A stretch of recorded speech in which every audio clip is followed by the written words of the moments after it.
Hello students, मैं हूँ CA Shruti Goyal and welcome to Garun professional academy. हमने स्टार्ट किया है final account for sole proprietors for non manufacturing entities. और फर्स्ट लेक्चर में हमने देखा कि फाइनल अकाउंट्स क्या होते हैं एंड बैलेंस शीट P&L कैसे बनाई जाती है, क्यों बनाई जाती है। आज हम स्टार्ट करते हैं कुछ और कॉन्सेप्ट से जो फाइनल अकाउंट्स के बेसिक कॉन्सेप्ट को और क्लियर करेंगे। Then we will go to advanced concepts like adjustments in final accounts. कल जो क्लास की थी उसी के कॉन्सेप्ट्स एक बार फिर से देखते हैं। लेट्स स्टार्ट कि सबसे पहले इनकम स्टेटमेंट क्या होता है एंड पोजीशन स्टेटमेंट क्या होता है।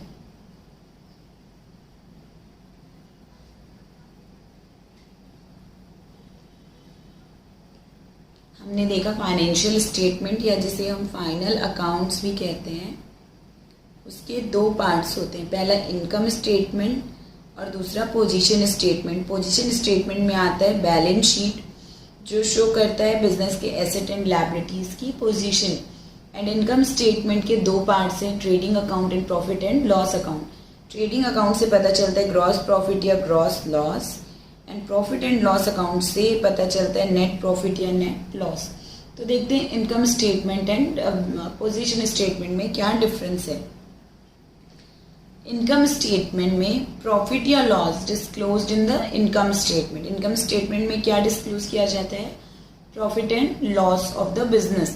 लेकिन पोजीशन स्टेटमेंट में क्या शो किया जाता है? पोजीशन या value of asset and liabilities of the business at the close of financial year.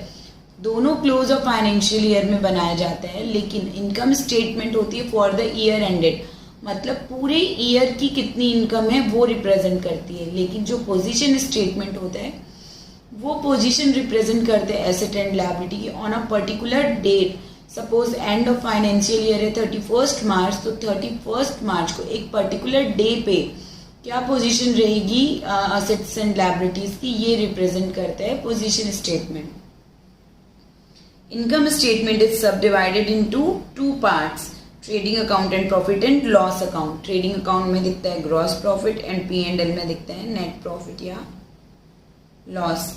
लेकिन पोजीशन स्टेटमेंट में apart from balance sheet to जज the financial position of business, sometime additional statements like cash flow statement, value added statement etcetera also prepared. But mainly जो हम पढ़ेंगे और ये foundation level पे जो है वो बैलेंस शीट ही कवर्ड है। Cash book, value added statements, ये सब IPCC लेवल पे एंड फाइनल लेवल पे कवर होंगे। ये नॉन कॉर्पोरेट एंटिटीज जो होती हैं, जो सोल प्रोप्राइटरशिप होती है, उसमें मैंडेटरी नहीं होते हैं। देन नेक्स्ट थर्ड डिफरेंस है income statement disclose net profit of the business after adjusting from income earn during all the year for entire year. लेकिन position statement disclose asset and liabilities position on particular date. ठीक है, ये हो गया difference between income statement and position statement. Now next है preparation of final accounts. Final accounts का हमने क्या देखा? फाइनल अकाउंट्स के कितने पार्ट हो गए? एक तरीके से 3 पार्ट हो गए, 2 इनकम स्टेटमेंट के एंड एक पोजीशन स्टेटमेंट का। Trading account, next P&L account and third balance sheet. तो इनको बनाने के लिए कुछ रूल्स होते हैं, कुछ प्रिंसिपल्स होते हैं जिसके बेस पे हम फाइनल अकाउंट्स प्रिपेयर करते हैं। तो बेटर सबसे पहले हम वो प्रिंसिपल्स जान लें, then advance question of final accounts solve करें। The principle function of final account, जिसमें trading, P&L and balance sheet cover है, is exhibit truly and fairly the profitability. Profitability किससे? Trading account and P&L account से, and the financial position किससे? Balance sheet से, of the business to which they relate. In order that this may properly drawn up, it is essential that a proper record of transaction entered into by the business during a particular period should be maintained. मतलब सबसे पहला क्या है कि proper record maintained होना चाहिए business में, और वो रिकॉर्ड को मेंटेन करने के लिए कुछ बेसिक प्रिंसिपल हैं in regard to accumulation of accounting period data. जब आप अकाउंटिंग पीरियड का डाटा एक्यूमुलेट कर रहे हैं तो कुछ बेसिक प्रिंसिपल्स आपको फॉलो करने पड़ेंगे। देयर आर 3 प्रिंसिपल्स, जानते हैं वो क्या है। सबसे पहला प्रिंसिपल है distinction should be made between capital and revenue receipts and payment. तो यहाँ पे हम सबसे पहले जानते हैं कैपिटल क्या होता है आइटम्स और रेवेन्यू क्या होता है। देखिए बिजनेस में वेरियस टाइप्स ऑफ ट्रांजैक्शंस होते हैं। कुछ ट्रांजैक्शन कैपिटल नेचर के होते हैं लेकिन कुछ ट्रांजैक्शन होते हैं रेवेन्यू नेचर के। तो उनको सेग्रीगेट कैसे करेंगे, पहचानेंगे कैसे, मैं आपको यहाँ पे समझाती हूँ कैपिटल और रेवेन्यू का डिफरेंस क्या होता है। Capital items generally non recurring in nature होते हैं, बिजनेस में बार बार रिकर नहीं होते, लेकिन revenue transactions recurring in nature होते हैं। जो वन टाइम एक्टिविटीज है, जैसे एक बार बिल्डिंग खरीदना, बिल्डिंग में इन्वेस्टमेंट करना, मशीन लेना, फर्नीचर लेना, that is non recurring one time investment, जिससे क्या मिले, फ्यूचर इकोनॉमिक बेनिफिट्स। तो वो हो गए कैपिटल एक्सपेंडिचर। लेकिन रेवेन्यू आइटम्स क्या होते हैं, जो डे टू डे एक्टिविटीज का पार्ट हो, जैसे रेंट पे करना, सैलरी पे करना, stationery expenses, telephone expenses, electricity expense. तो जो डे टू डे के पेमेंट्स होते हैं, ये मान के चलिए हम सबसे पहले अगर पेमेंट की बात करें तो जो day to day regular payment होते हैं, जो नॉन रिकरिंग नहीं होते बल्कि रिकरिंग होते हैं, बार बार एक्सपेंस होते हैं, वो होते हैं रेवेन्यू आइटम्स। लेकिन जो once in a lifetime of business या फिर बहुत रेयरली लॉन्ग टर्म में होते हैं और उसका बेनिफिट जो है वो फ्यूचर में मिलता है, तो वो कैपिटल पेमेंट्स होते हैं। तो जनरली जो असेट्स हो गए हमारे या इन्वेस्टमेंट हो गए वो हमारे होते हैं कैपिटल पेमेंट। और जो एक्सपेंडिचर होते हैं, डे टू डे एक्सपेंडिचर जो नॉमिनल अकाउंट में जाते हैं, वो होते हैं रेवेन्यू पेमेंट। देन हम कैपिटल रिसिप्ट्स की बात करें, जो जो लोन है, जो लॉन्ग टर्म के लिए रिसीव होती है, जो हमारी इनकम नहीं होती, वो होती है हमारी capital receipts, like capital itself and long term loan. लेकिन जो नॉर्मल इनकम हो गई, सेल हो गई, वो हमारी होती है रेवेन्यू रिसिप्ट्स। तो इससे हम क्या कंक्लूड कर सकते हैं कि जो रेवेन्यू आइटम है वो कहाँ जा रहे हैं, P&L अकाउंट में। और वो कौन से अकाउंट के टाइप्स के हैं, नॉमिनल अकाउंट्स के टाइप के। लेकिन जो कैपिटल आइटम है वो बैलेंस शीट में जाते हैं और जनरली वो real and, generally not all the time, real and personal account के पार्ट होते हैं। So capital payments are assets जिनसे फ्यूचर इकोनॉमिक बेनिफिट मिलने वाला है, and capital receipts are loan, liabilities, long term liabilities and capital. On the other hand, revenue payments are expenditure, day-to-day expenditure, and revenue receipts are day-to-day income. Revenue item generally जाते हैं P&L account में and capital item जाते हैं balance sheet में। इस तरीके से capital item and revenue item को सेग्रीगेट करना जरूरी है, so that appropriate प्लेस में फाइनल अकाउंट में उनको प्लेस कर सकें। तो आपको समझ में आया कि रेवेन्यू आइटम और कैपिटल आइटम क्यों क्या होते हैं, उनको सेग्रीगेट करना क्यों जरूरी है। इसी प्रिंसिपल के बेसिस पे हम डिसाइड करते हैं कि कौन सा प्रॉफिट एंड लॉस अकाउंट का पार्ट बनेगा और कौन सा फ्यूचर में लॉन्ग टर्म के लिए है और बैलेंस बच रहे हैं उनका बैलेंस शीट का पार्ट बनेंगे। So first principle is clear कि what is the distinction between capital and revenue items and what are the relevance of that distinction. Next, income and expenses relating to period of account should be separated from those of another period. ये है periodic concept. इसका क्या मतलब है, मैंने आपको last lecture में भी बताया कि हम हमेशा अपना एक फाइनेंशियल ईयर डिसाइड करते हैं। वो हो सकता है दिवाली टू दिवाली हो, 1 जनवरी टू 31 दिसंबर हो, या 1 अप्रैल टू 31 मार्च हो। तो हम सपोज करते हैं 1 अप्रैल टू 31 मार्च हमारा फाइनेंशियल ईयर है। तो क्योंकि हम 1 अप्रैल टू 31 मार्च का फाइनेंशियल ईयर फॉलो कर रहे हैं, ड्यूरिंग दिस पीरियड जो भी फाइनेंशियल ट्रांजैक्शंस होते हैं हम केवल उनको रिकॉर्ड करेंगे। 1 अप्रैल से पहले या 31 मार्च के बाद के ट्रांजैक्शंस को रिकॉर्ड नहीं करेंगे। Transactions related to this period will be recorded in final accounts of this period. उसके पहले या बाद के एक्सपेंसेस रिकॉर्ड नहीं करेंगे, या इनकम या कोई भी ऐसा आइटम जो उस फाइनेंशियल ईयर से रिलेटेड नहीं है रिकॉर्ड नहीं करेंगे। सपोज एक एग्जाम्पल मैं आपको इसके लिए समझाती हूँ। Best example is rent. Suppose आपने 31 मार्च लास्ट ईयर 31 मार्च सोचिए आपका ये 2019 1 अप्रैल 19 to 2020 और आपने रेंट पे किया 31 मार्च का रेंट पे किया 31 मार्च 2019 का रेंट पे किया 20,000 लेकिन पे कब किया अप्रैल 2019 में. तो although you have paid in April 2019 but it is related to March 2019, so you will not record that transaction in April 2019. April to March वाला period में you will not record that. You will record the transaction in last year. तो जिस particular period का वो transaction related है, चाहे इनकर किसी भी period में हो रहा हो, आप कौन से ईयर में रिकॉर्ड करेंगे? जिस ईयर में आपका वो ट्रांजैक्शन रिलेट कर रहा है, ना कि जिस ईयर में आपने पे किया. एक और एग्जांपल लेते हैं. सपोज इलेक्ट्रिसिटी बिल आप अभी 2020 में फॉलो कर रहे हैं, उस ईयर का टोटल बिल है 15,000 लेकिन वही 2019 का भी बिल है 2,000 का और आपने 2020 में टोटल बिल पे किया 17,000. तो आप इस साल के इलेक्ट्रिसिटी एक्सपेंसेस में इलेक्ट्रिसिटी एक्सपेंस ऑफ 2020 15,000 रिकॉर्ड करेंगे. जो 2000 लास्ट ईयर का था that will be recorded in last year, not in this year. Another example, एक एग्जांपल इनकम का लेते हैं.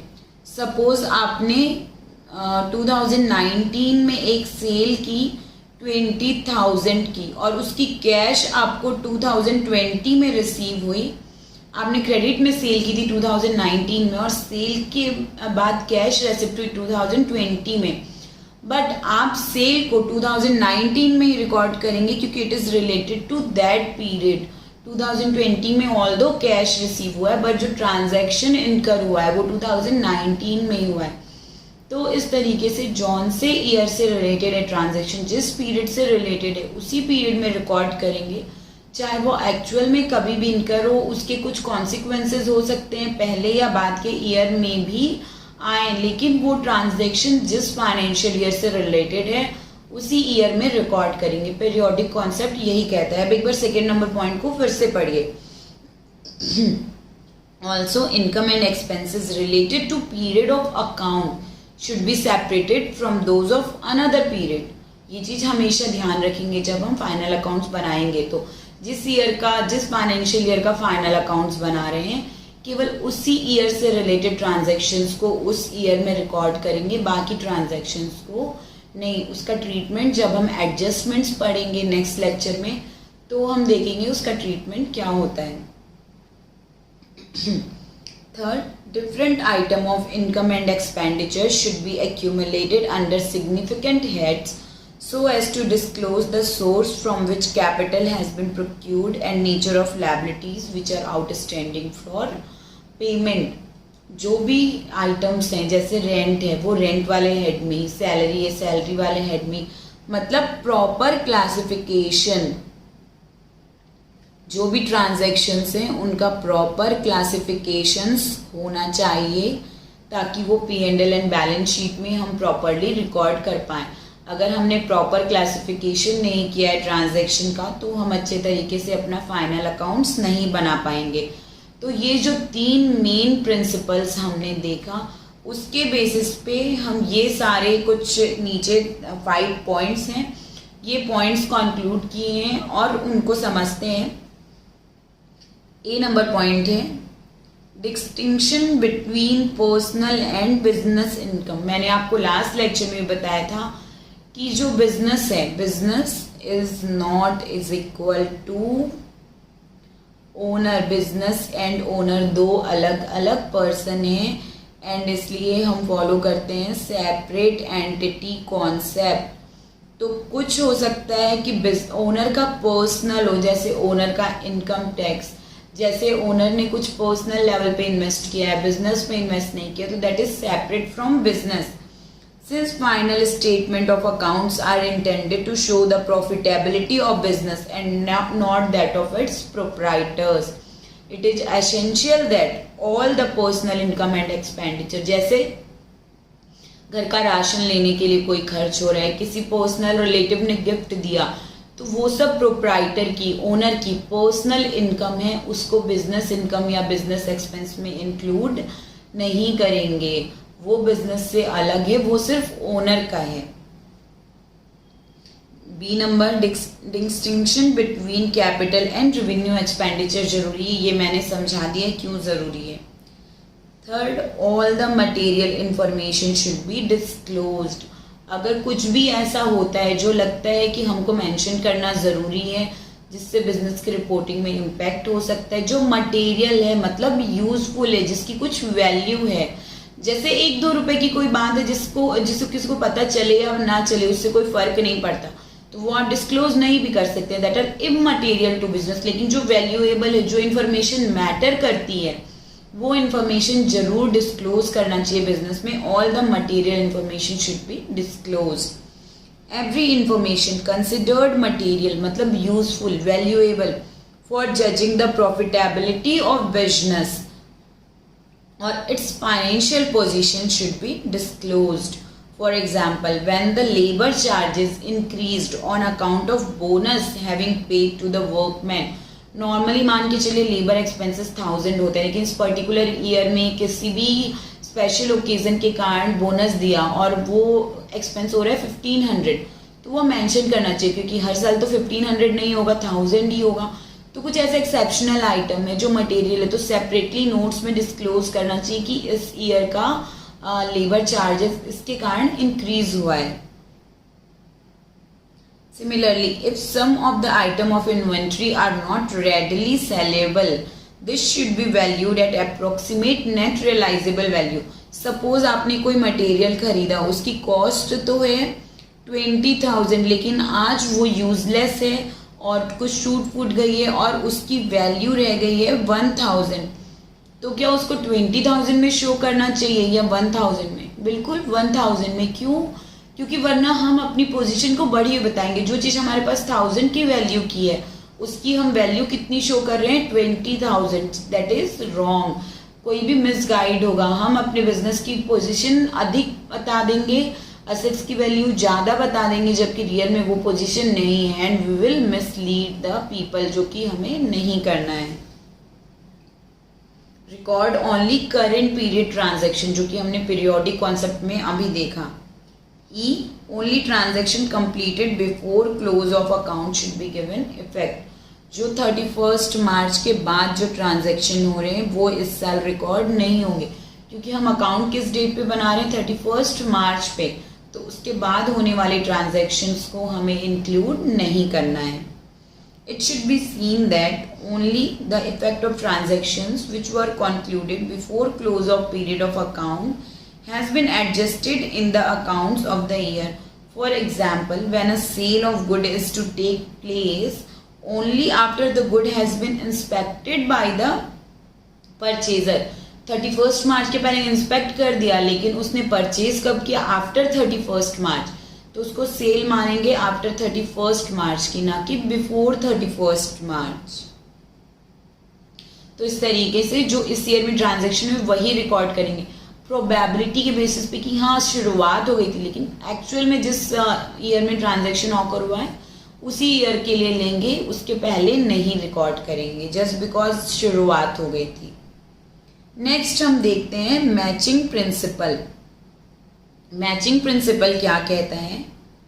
सबसे पहले थ्योरी पढ़ते हैं, देन उसका प्रैक्टिकल करेंगे। This principle demands that expenses incurred to earn the revenue should be properly matched. एक एग्जाम्पल लेते हैं, ठीक है। यहाँ पे मान के चलिए हमने सेल ऑफ गुड्स किया। सेल हमारी इनकम है, ये बात आपको क्लियर है।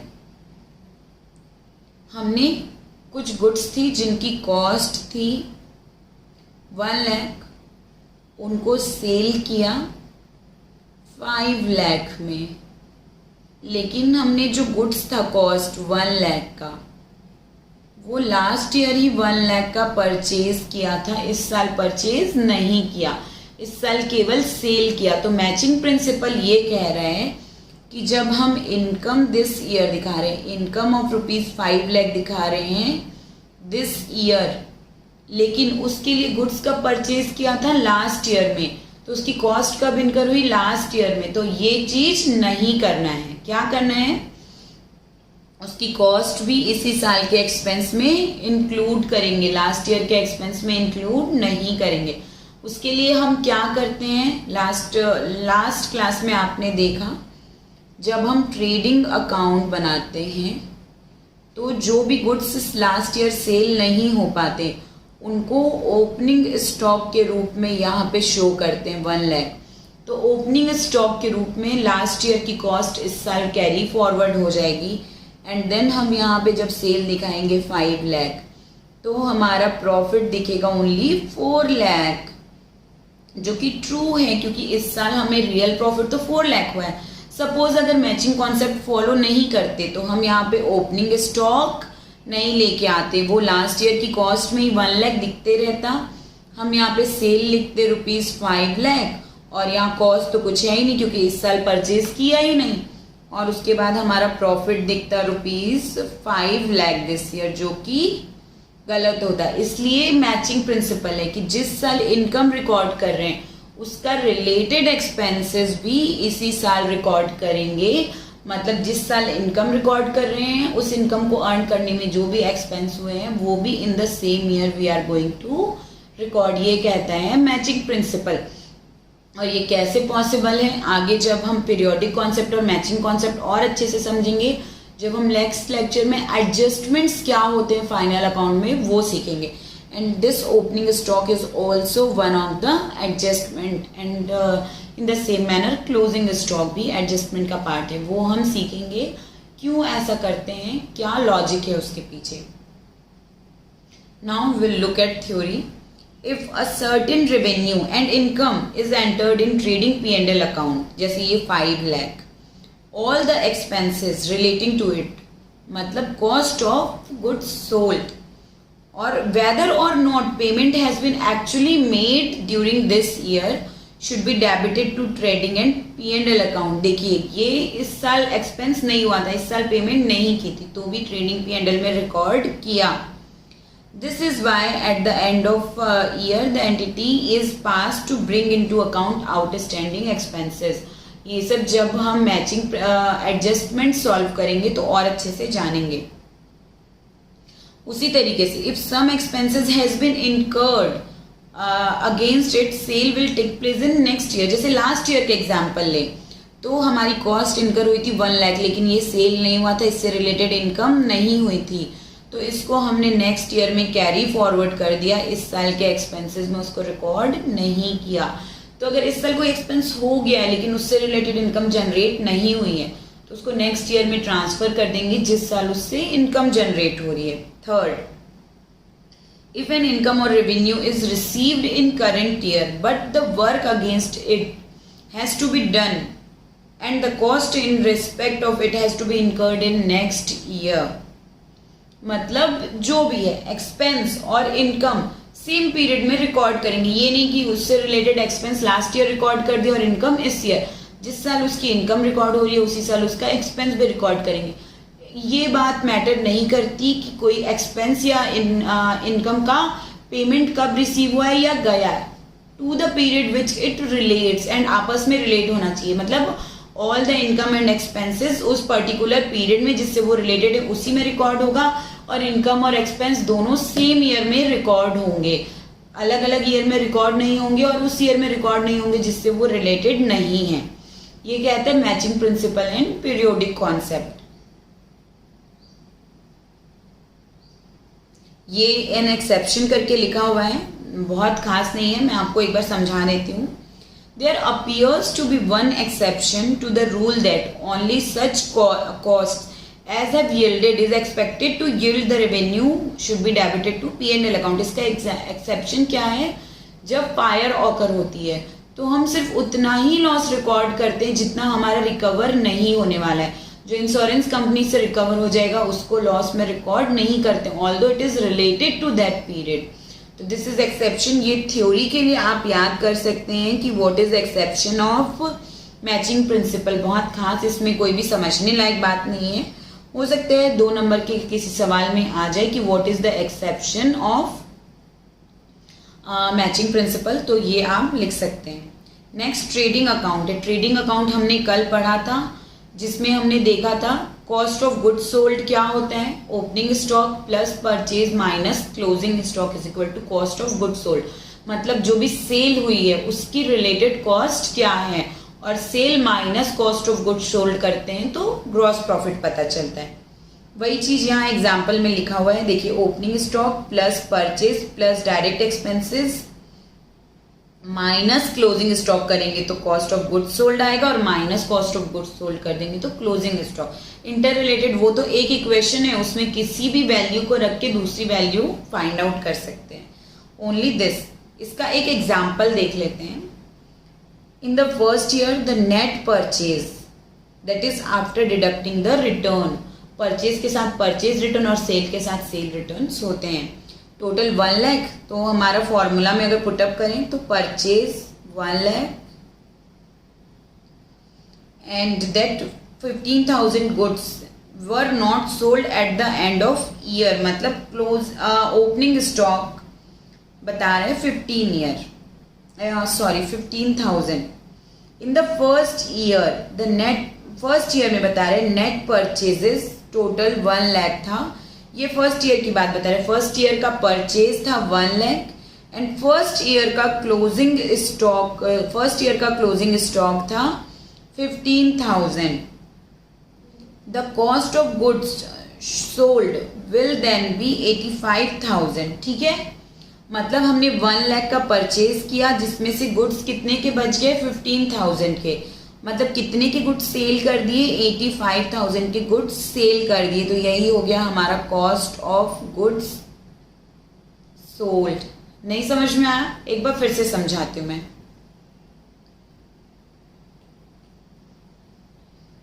देखिए यहां पे बता रहे हैं फर्स्ट ईयर में परचेज कितने, फर्स्ट ईयर में परचेज कितने का किया हमने, टोटल गुड्स 1 लाख का, जिसमें से अनसोल्ड गुड्स यानी क्लोजिंग स्टॉक, क्लोजिंग करते समय कितने गुड्स बच गए, 15,000 के। मतलब हमने कितने का सेल आउट कर दिया गुड्स, सेल आउट 85,000 के। लेकिन 85,000 इज कॉस्ट, इसको बढ़े हुए प्राइस पे बेचे, 85,000 पे ही नहीं बेचा, इसलिए this is cost of goods sold. ये कॉस्ट है, जो गुड्स सेल किए उसकी ये कॉस्ट है, उसकी सेल वैल्यू अलग होगी। जितने में सेल किया, जितने में हमने खरीदा, जितनी हमारी कॉस्ट पड़ी वो कॉस्ट ऑफ गुड्स सोल्ड, और जितने में हमने कस्टमर को सेल कर दिया दैट इज सेल वैल्यू, और दोनों का difference will be our profit. जितने में हमने खरीदा माइनस जितने में हमने सेल किया is our profit. So sale minus cost of goods sold is equal to gross profit. उसमें से अदर एक्सपेंसेस भी फिर माइनस करने पड़ते हैं। If in the next year purchase are 1,50,000, अब नेक्स्ट ईयर बता रहे हैं, नेक्स्ट ईयर के लिए जो इस साल क्लोजिंग है, जो फर्स्ट ईयर में क्लोजिंग स्टॉक है, फर्स्ट ईयर में क्लोजिंग स्टॉक है 15,000, it will be opening stock for next year. तो नेक्स्ट ईयर का ओपनिंग स्टॉक कितना हो गया, 15,000। इस साल के एंड में जो बच गया नेक्स्ट ईयर के लिए वही ओपनिंग होगा, एंड देन परचेज है प्लस परचेज है 1,50,000।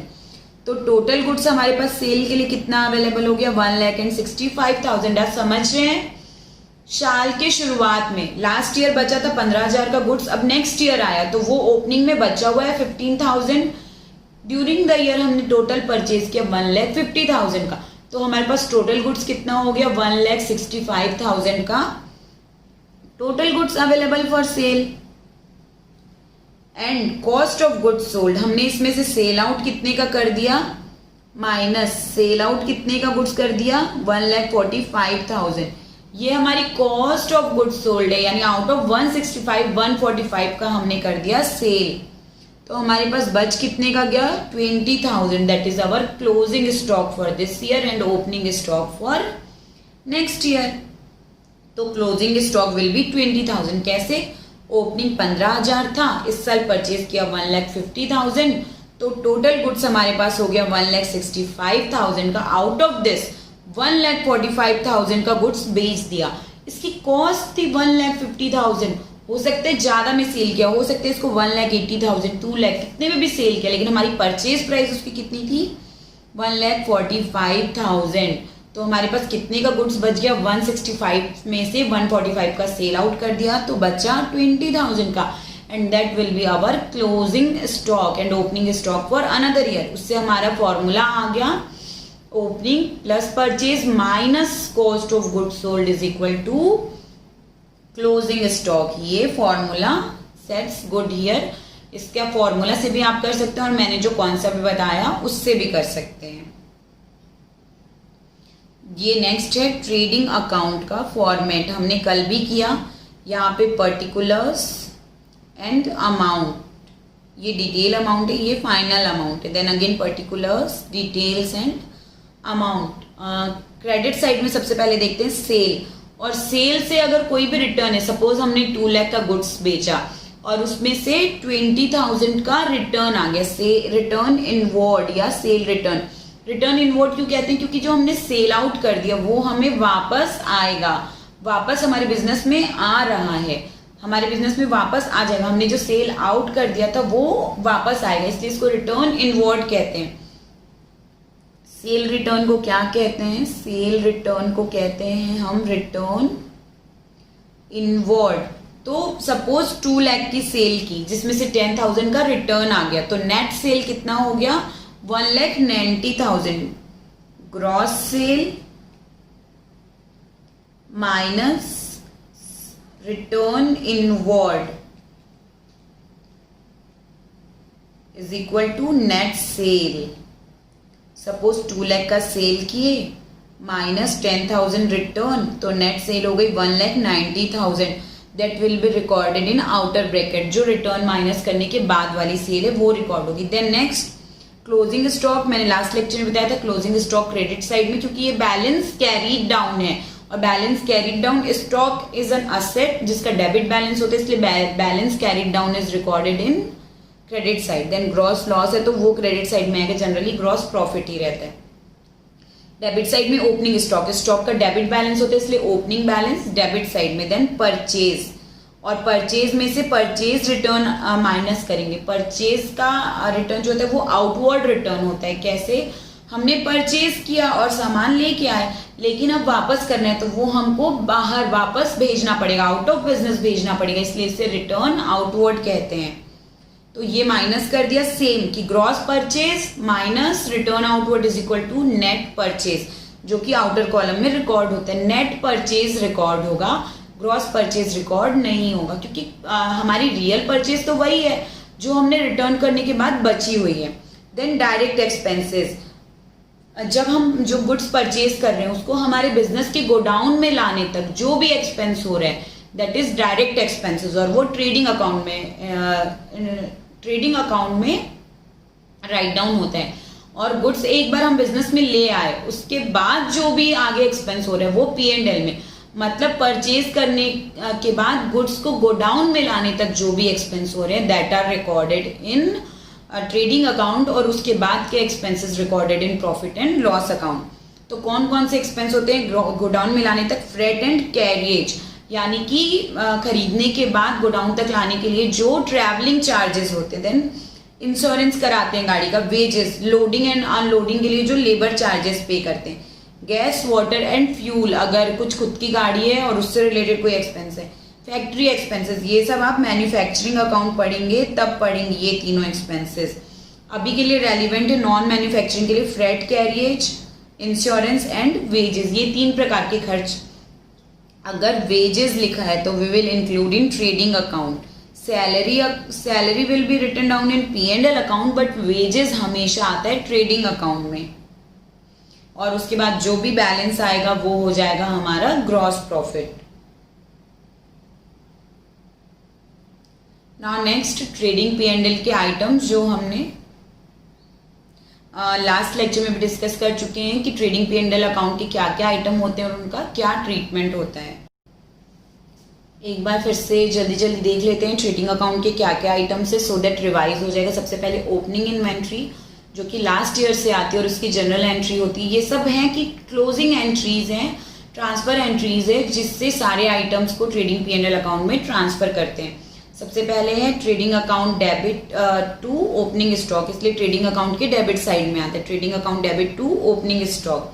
Next purchase and purchase return. तो सबसे पहले हम ये परचेज रिटर्न वाली एंट्री हमने कल नहीं सीखी थी, आज हम एक बार सीख लेंगे परचेज रिटर्न की क्या एंट्री होती है। तो जब परचेज रिटर्न करते हैं तो हम परचेज से माइनस कर रहे हैं, मतलब हमारा परचेज कम हो रहा है। जनरली हम परचेज को डेबिट करते हैं लेकिन अभी रिटर्न हो रहा है जिसके कारण परचेज कम हो रहा है, तो हम क्रेडिट करेंगे टू परचेज अकाउंट, लिखेंगे परचेज रिटर्न वाले अमाउंट से। लेकिन डेबिट किसको करेंगे, purchase return account debit to purchase return. Generally purchase करते हैं तो क्या एंट्री करते हैं, परचेज टू कैश या परचेज टू क्रेडिटर्स, लेकिन अब रिटर्न कर रहे हैं तो रिवर्स हो जाएगी एंट्री, तो परचेज अकाउंट क्रेडिट हो जाएगा, परचेज रिटर्न अकाउंट डेबिट हो जाएगा ताकि परचेज कम हो जाए। जब परचेज करते हैं रिटर्न करते हैं तो क्या एंट्री होती है, कैश अकाउंट डेबिट, क्योंकि कैश रिटर्न किया तो कैश हमें मिल जाएगी वापस, तो cash account debit to purchase return. और जब परचेज रिटर्न को परचेज अकाउंट में ट्रांसफर करते हैं तो purchase return account debit to purchase account. ये है परचेज रिटर्न अकाउंट की closing entry, closing entry for purchase return. Suppose creditor से हमने परचेज रिटर्न किया है, अभी तो ये कैश रिटर्न की एंट्री, अब सपोज क्रेडिटर से परचेज रिटर्न किया है हमने, तो क्या एंट्री होगी, जनरली परचेज करते हैं तो क्या एंट्री पास करते हैं हम, purchase account debit to creditor, debit the expenses credit the giver. Then return होगा तो क्या एंट्री पास करेंगे, creditor account debit to purchase return account. और उसके बाद जब परचेज रिटर्न अकाउंट को क्लोज करेंगे तो ट्रांसफर एंट्री होगी purchase return account debit to purchase account. इस तरीके से परचेज अकाउंट क्रेडिट हो गया और हमारी एंट्री रिवर्स हो गई। ये हो गई परचेज रिटर्न की entry.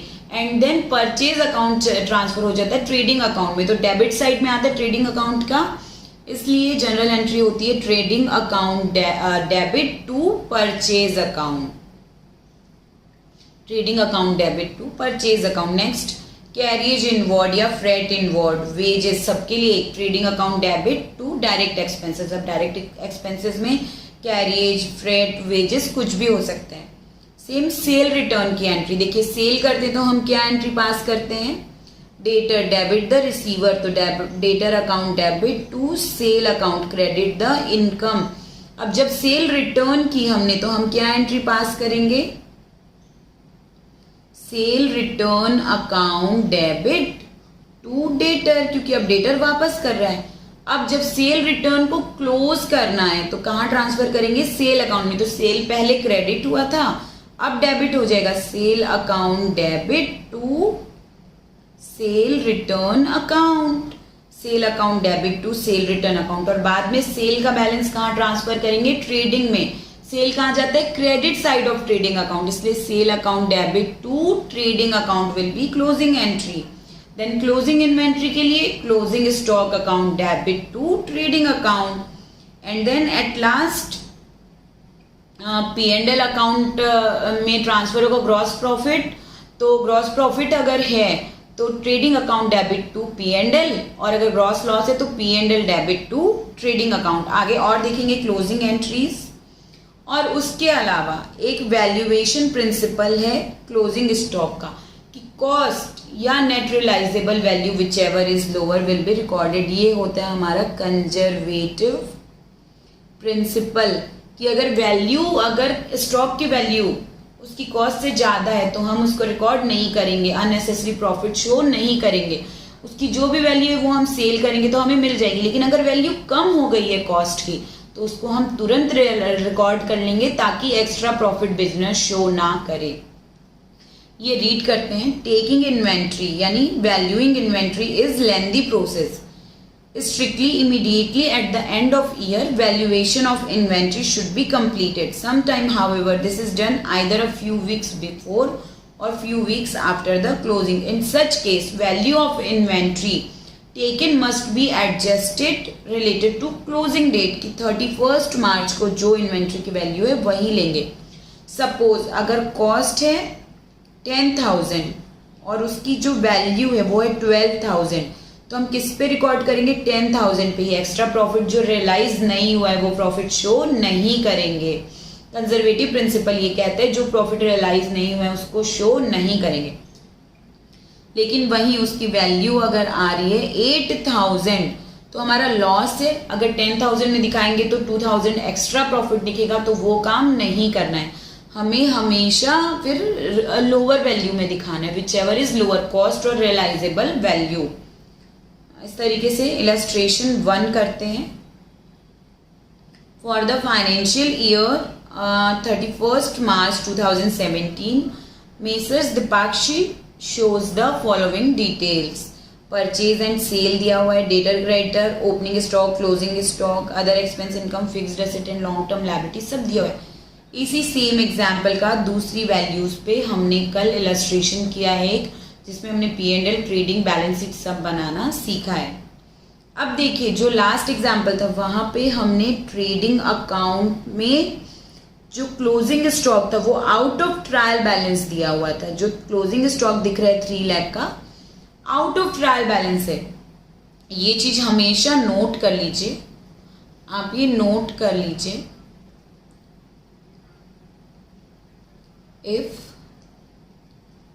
closing stock is shown in trial balance, then purchase is adjusted for closing stock.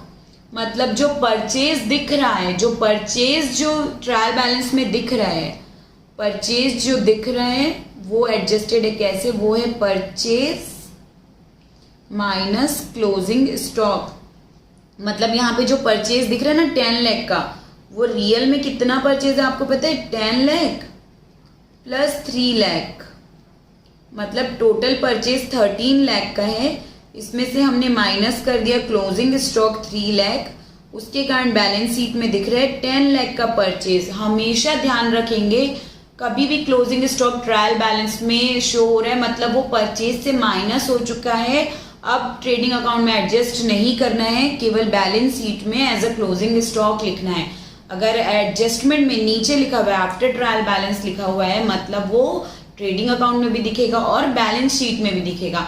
अभी हो सकता है आपको थोड़ा सा कम समझ में आए, धीरे धीरे जैसे जैसे आप आगे बढ़ते जाएंगे और ज़्यादा प्रैक्टिस करेंगे आपको समझ में आ जाएगा. अभी के लिए इतना याद रखिए, ट्रायल बैलेंस में क्लोजिंग स्टॉक है मतलब वो परचेज से माइनस हो चुका है और अब ट्रेडिंग अकाउंट में नहीं लिखना है, केवल बैलेंस शीट में लिखना है. Additional information, creditors balance as on 1 April 2016 is 3 lakh.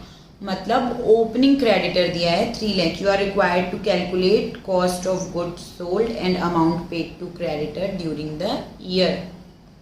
तो हम सबसे पहले कॉस्ट ऑफ गुड्स सोल्ड का फॉर्मूला देखते हैं. Cost of goods sold is equal to purchase plus opening minus closing. तो हमारा परचेज कितना लिखा है 10 लाख, लेकिन हमारा रियल परचेज कितना है 13 लाख माइनस इसमें से क्लोजिंग हो गया है 3 लाख, जिसके कारण परचेज दिख रहा है 10 लाख. अब इसमें प्लस करेंगे ओपनिंग स्टॉक 2 लाख, तो cost of goods sold 12 lakh. मतलब ऑल्दो हमने परचेज किया गुड्स 13 लाख का, ओपनिंग था 2 लाख, तो टोटल हमारे पास गुड्स हुए 15 लाख के, जिसमें से हमारे पास बचा है 3 लाख का गुड्स. तो हमने सेल कितना किया 12 लाख का. Purchase 13 plus opening 2 minus closing 3 is equal to 12 lakh का हमारा कॉस्ट ऑफ गुड्स सोल्ड है. ठीक है, इसकी entry, since closing stock appears in trial balance it means following entry has been already passed in the books. Closing account debit to purchase account, मतलब closing account closing stock purchase account से minus हो चुका है। Next क्या बोल रहे हैं, creditors. Creditor कैसे बनते हैं, हमारे क्रेडिट परचेज से, मतलब हमने जो भी क्रेडिट में परचेज किया है उससे हमारे क्रेडिटर्स बचते हैं। तो हमें amount paid to the creditors during the year find out करना है। तो हम क्रेडिटर्स का अकाउंट बना लेते हैं, क्रेडिटर्स अकाउंट। देखिए क्रेडिटर के अकाउंट में ओपनिंग बैलेंस कितना बताया, 3 lakh. During the year purchase कितना किया, 13 लाख। परचेज की क्या एंट्री होती है, purchase account debit to creditors. तो टू क्रेडिटर्स मतलब बाई परचेज अकाउंट 13 लाख। लेकिन यहाँ पे बैलेंस कैरीड डाउन कितना बता रहे हैं क्रेडिटर्स का, क्लोजिंग बैलेंस है क्रेडिटर्स का क्रेडिट साइड में 4 लाख। मतलब हमारे ओपनिंग क्रेडिटर्स थे 3 लाख के, ड्यूरिंग द ईयर 13 लाख का और परचेज किया। टोटल हमारा हो गया कितना, 16 लाख का टोटल क्रेडिटर्स को पेमेंट बच गया, जिसमें से अभी बता रहे हैं केवल 4 लाख देना बचा है। मतलब amount paid to cash account कितना हो गया, 12 लाख। ठीक है, क्यों 12 लाख, क्योंकि ओपनिंग क्रेडिटर्स थे। देखिए ओपनिंग क्रेडिटर्स थे 3 लाख, यानी हमें क्रेडिटर्स को 3 लाख देने थे। ड्यूरिंग द ईयर हमने क्रेडिटर से कितना परचेज किया, 13 लाख। अभी क्योंकि कितने कैश में कितने क्रेडिट में परचेज है नहीं दिया, तो हम पूरे परचेज को क्रेडिट परचेज मान लेंगे 13 लाख। तो हमें क्रेडिटर को कितने पैसे टोटल देने थे, इस साल के परचेज के 13 लाख और लास्ट ईयर के 3 लाख बचे थे। तो टोटल क्रेडिटर को देना था 16 लाख रुपीज, जिसमें से हमने कितना पे कर दिया, मान के चलिए x अमाउंट पे कर दिया माइनस x। तो कितना बैलेंस बच गया, 4 लाख और देना है। मतलब 16 लाख में से 4 लाख देना बचा है। 16 लाख में से यू हैव टू पे टू द क्रेडिटर्स 4 लाख, मतलब you have already paid 12 lakh. आप ये तरीके से इक्वेशन बना के भी कैलकुलेट कर सकते हैं, या फिर अकाउंट बना लीजिए। अकाउंट में क्रेडिट साइड में ओपनिंग बैलेंस और परचेज, और डेबिट साइड में cash payment and balance carried down. तो जो भी बैलेंसिंग फिगर होगा वो हो जाएगा अमाउंट पेड। यहाँ इलस्ट्रेशन में देखते हैं, calculation of amount paid to creditors. ये हो गया creditors account by balance brought down 3 lakh, during the year purchase 13 lakh and closing balance बचा है फिर भी 4 लाख। तो balancing figure is amount paid 12 lakh. हो सकता है आपको ये चीजें थोड़ी सी डिफिकल्ट लगें एंड एक बार में बहुत ज्यादा समझ में नहीं आती। आप बार बार सुनेंगे और बार बार प्रैक्टिस करेंगे तो आपको बहुत अच्छे से ये चीजें समझ में आ जाएंगी। और अभी के लिए आपको कोई भी डाउट है, feel free to ask me in comment section, I am always available. Next है closing entries in respect of trading account. ये क्लोजिंग एंट्री हमने ऑलरेडी कल के लेक्चर में देख लिए हैं कि क्लोजिंग एंट्री क्या होती है, कैसे होती है। एक लंप सम में भी होती है, ये भी हमने कल देखा था कि ट्रेडिंग अकाउंट को डेबिट कर दो और डेबिट साइड वाले पूरे item opening stock, purchase and direct expenses लिख दो। Trading account debit to opening inventory, to purchase, to wages, to freight, और फिर क्रेडिट साइड की एंट्री कर दो। Sale account debit, closing inventory debit to trading account, और बाद में जो ग्रॉस प्रॉफिट आता है तो trading account debit to P&L, और ग्रॉस लॉस आता है तो P&L account debit to trading account. इस तरीके से हम एंट्री करते हैं क्लोजिंग एंट्री, और उसके बाद बनाते हैं trading and profit and loss account. Next है इलस्ट्रेशन 2। इलस्ट्रेशन 2 में opening inventory, purchase, carriers inward, wages, sales, return inward, return outward and closing inventory, ये आइटम्स दिए हुए हैं और इसको लेकर क्लोजिंग एंट्री पास करनी है। तो सबसे पहले जो हम क्लोजिंग एंट्री करेंगे रिटर्न इनवर्ड। रिटर्न इनवर्ड का मतलब यस सेल रिटर्न, और रिटर्न आउटवर्ड का मतलब परचेज रिटर्न। तो सबसे पहले ये दोनों एंट्री पास करेंगे और उसके बाद from the above information prepare trading account of messrs ABC and pass necessary closing entry in the general proper of Messrs ABC Traders। तो मैं आपको क्लोजिंग एंट्री करके बता रही हूँ, उसके बेसिस पे trading and profit and loss account आप खुद से बनाएंगे। तो सबसे पहले परचेज रिटर्न और सेल रिटर्न को एडजस्ट कर लेते हैं। परचेज रिटर्न की क्या एंट्री होगी? Return outward account debit 72,000 to purchase account, and return inward की क्या एंट्री होगी? Sale account debit to return inward account. Return inward का अमाउंट है 1 लाख। नाउ नेक्स्ट तो नॉर्मल डेबिट और क्रेडिट हो जाएंगे। सबसे पहले ट्रेडिंग अकाउंट को डेबिट करते हैं और डेबिट साइड वाले पूरे आइटम लिखते हैं, परचेज अकाउंट,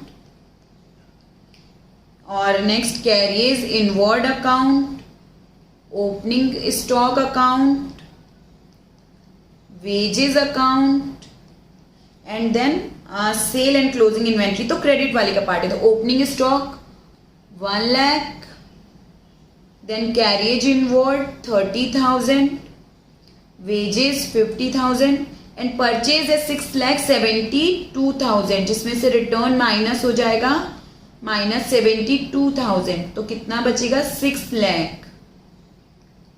तो ट्रेडिंग अकाउंट का टोटल हो गया डेबिट साइड का 7,80,000। नाउ क्रेडिट साइड में 4th number entry, sale account debit, closing stock debit to trading account. Amount sale का अमाउंट है 11 lakh minus sale return 1 lakh, तो सेल का अमाउंट हो गया 10 लाख। सेल अकाउंट डेबिट होगा 10 लाख से, क्लोजिंग स्टॉक होगा 2 लाख से। तो ट्रेडिंग अकाउंट का क्रेडिट साइड का टोटल हो गया ₹12 लाख। अब देखिए क्रेडिट साइड का टोटल है 12 लाख माइनस डेबिट साइड का टोटल है 7,80,000, तो डिफरेंस है 4,20,000, and this is our profit. And profit होता है, ग्रॉस प्रॉफिट होता है, तो क्या होता है? Trading account debit to P&L account being gross profit transfer to P&L account ₹4,20,000। ये हो गई हमारी क्लोजिंग एंट्री। इसके बेसिस पे ट्रेडिंग अकाउंट बनाएंगे। तो क्रेडिट साइड में sale less return 10 lakh, closing inventory 2 lakh, और डेबिट साइड में सबसे पहले opening stock, then purchase less return, carriage inward, wages, और जो भी बैलेंसिंग फिगर आए वो ग्रॉस प्रॉफिट जो ट्रांसफर हो जाता है P&L अकाउंट में। तो ये मैंने आपको समझाने के लिए एक रफ में ये क्वेश्चन सॉल्व किया है, बहुत फेयर तरीके से सॉल्व नहीं किया है, जस्ट कि आप समझ जाएं क्या होता है। और मैंने फेयर इसलिए नहीं सॉल्व किया ताकि आप खुद से अपने नोट्स में ये क्वेश्चन सॉल्व करें कि क्लोजिंग एंट्री कैसे होती है और उसके बाद उससे ट्रेडिंग अकाउंट कैसे बनता है। सबसे पहले रिटर्न की एंट्री, देन डेबिट अमाउंट को डेबिट साइड, क्रेडिट अमाउंट को क्रेडिट साइड करके, और लास्ट में जो भी ग्रॉस प्रॉफिट या ग्रॉस लॉस आता है P&L में ट्रांसफर करेंगे, उसके बेसिस पे ट्रेडिंग अकाउंट बनाएंगे और ग्रॉस प्रॉफिट हमारा मिल जाएगा। इस तरीके से बनाना है। कोई भी डाउट है कभी भी है, आप कमेंट सेक्शन में पूछिए, आई एम ऑलवेज अवेलेबल। एंड तब तक के लिए keep studying, be motivated, believe in yourself. Thank you so much.